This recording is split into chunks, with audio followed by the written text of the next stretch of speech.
Hello, and thank you for tuning in to Noir Histoire. I'm Natasha, and today I'll be discussing 12 Years a Slave. 12 Years a Slave is a movie about the unfortunate life events of Solomon Northup, played by Chiwetel Ejiofor. Solomon was a violinist who lived with his wife and two young children in Saratoga Springs, New York in 1841. Solomon became acquainted with two men while his family was out of town on a trip. He journeyed with them to Washington, D.C. under the pretense of an opportunity to earn a good deal of money for a short stint as a violinist in a circus. The promise of work was actually a ruse to lure him away from his home to his slave state. Once in Washington, D.C., Northup's travel companions drugged, kidnapped, and sold him into slavery. As a free man, chained and shackled in place, Northup struggles to get free. The reality and seeming futility of his circumstances set in, and Northup's captors force him to become Platt, a slave. As Platt travels south, he gets a glimpse of a few facets of slavery that expose the inhumanity of the institution. In a fascinating scene, Platt sits between two male slaves who discuss options for dealing with their circumstances. Is it better to keep your head down and suffer injustices to avoid more severe repercussions, or to take a chance at putting up a fight and risk death for the chance of freedom? Platt sees both men follow their own beliefs, but settles on his own path, which he sees as the only possible way back to his family and freedom. The discussion conveys thoughts that probably flow through the minds of many slaves and oppressed people in general. These questions reappear in various forms throughout 12 Years a Slave. An abominable slave trader organizes a genteel slave auction that destroys a family. The heartbreaking event results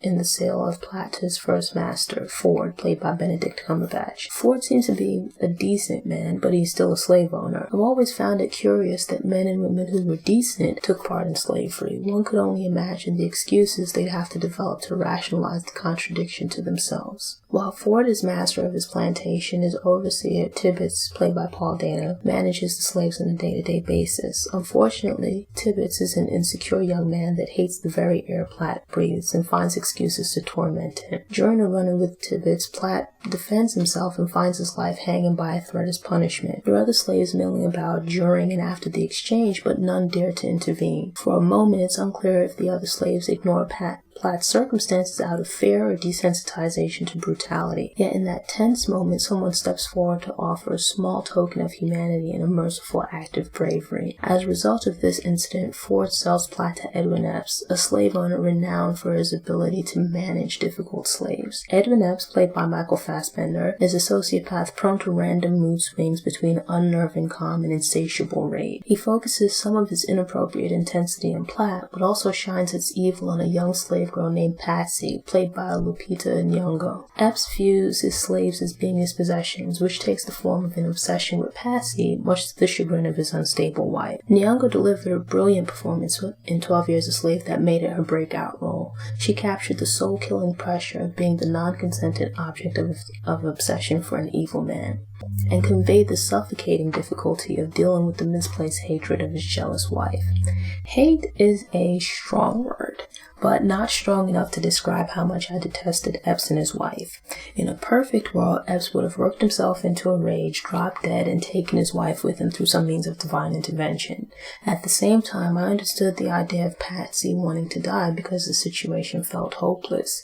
It was weird to find myself wishing someone dead as an act of vengeance, but also accepting someone's wish for death as an act of mercy. There are several instances of yin and yang, light and dark, throughout the movie where the contrast of opposites makes things clearer. For example, there's a scene where Epps takes Platt from the darkness and relative safety of the slave cabin out into the yard. They move from an overcrowded, rough cabin to outside where there's open land and nobody else around.